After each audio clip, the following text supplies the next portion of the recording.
はい、今回は寝てでもできる完全放置で鬼ニトロダケが集まってくる方法を紹介します。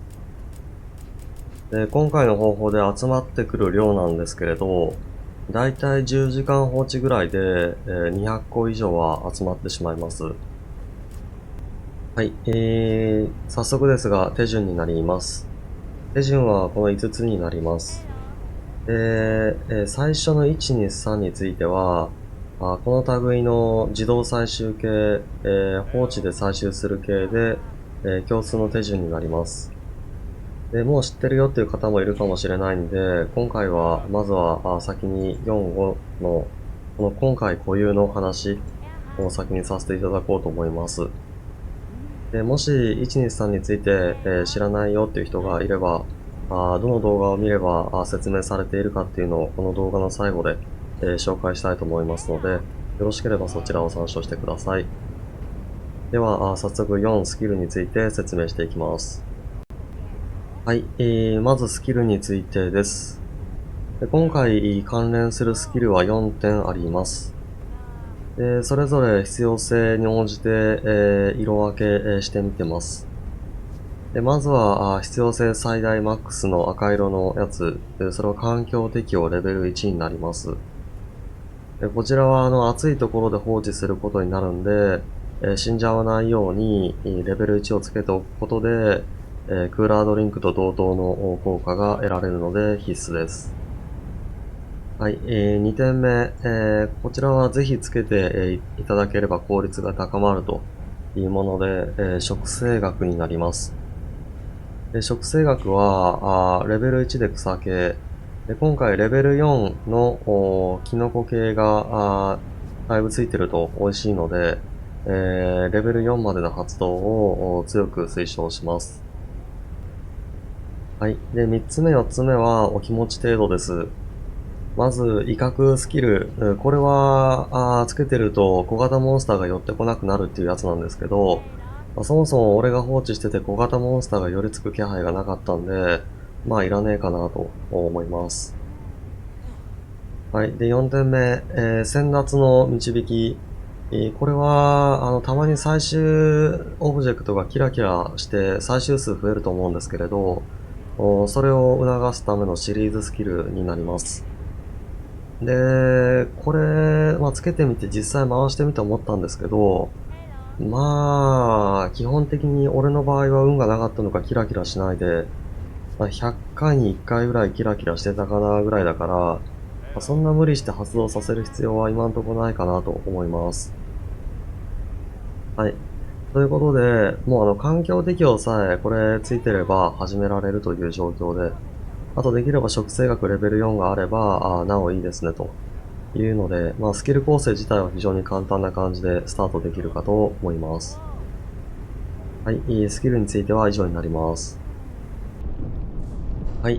ではいよいよですね、自動採集の方を始めていこうと思います。で、手順で言うと5番目の所定の位置で待機っていうところになります。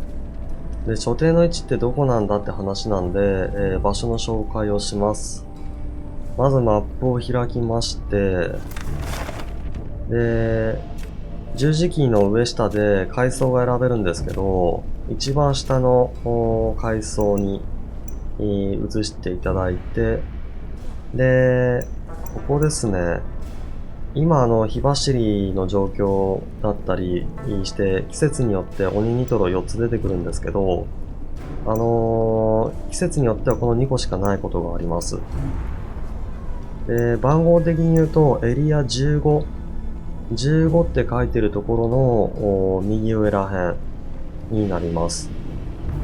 キャンプも設置できて、名前はエリア15の仮想北部になっています。で、俺はもう一回行ってこれキャンプ作ってあるんで、今回はファーストトラベルで行こうと思います。はい、先ほど言っていたキャンプの方に来ました。で、実際来てみるとわかる通り、鬼ニトロが1個、ちょっと1個はアルマさんにもぎ取られてしまったんですけど、とりあえずマップ見るとわかる通り、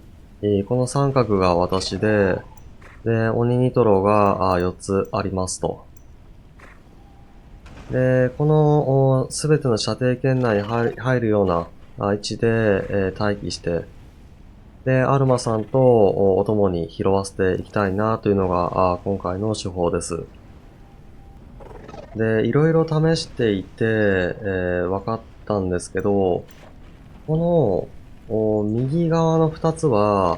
放射器は発生しないです。それ以外の気候だったら発生するんですけど、放射器では発生しないんで、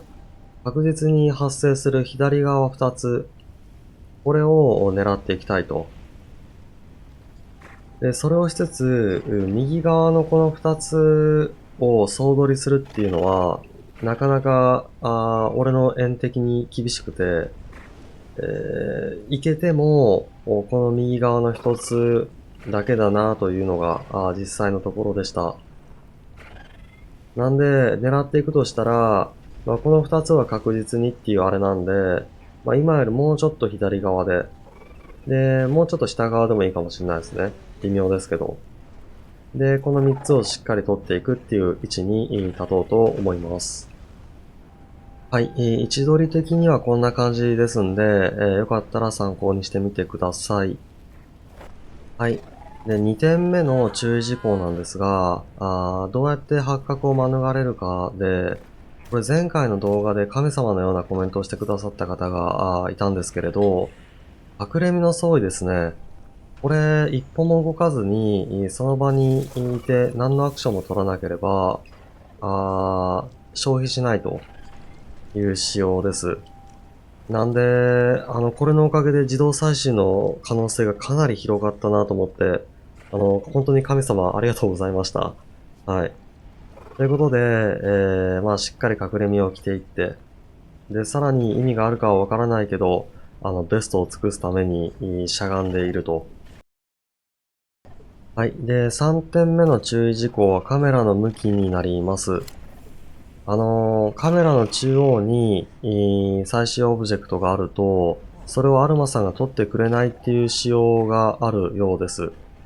これ結構検証してきて、もうほぼ確信に変わってはいますんで、またまとめようと思います。で、そういう仕様があるので、目標物に対して、カメラが向かないように注意が必要ですんで、俺はもう思い切って、真下を向けるようにしています。で、この方法で、採取できていますんで、よかったら参考にしてください。はい。ということで、今見えてるこの状態が、完成形になりますんで、この状態で、長時間ずっと放置し続けることになります。はい、ここで放置していた結果がこちらになりまして、約10時間ぐらい放置した結果、鬼ニトロは200個以上集まって、で、さらに副産物として怪力の種も結構な数集まっています。ちょっといくつか数えてないですけど、かなりの数です。はい、最後に途中で手順をスキップしたこのオフライン化とかレストモードオフとかコントローラーの音オフっていう、このあたりの言葉を見るだけでイメージできる人はもういいと思うんですけれど、ちょっとわからないという方は、こちらの動画で、説明していますので、概要欄にリンク貼っておきます。なので、よかったらご参照ください。はい。それでは、睡眠中ですとか、仕事や学校で外出している時などに、よかったらお試しください。今回の動画は以上になります。ご視聴ありがとうございました。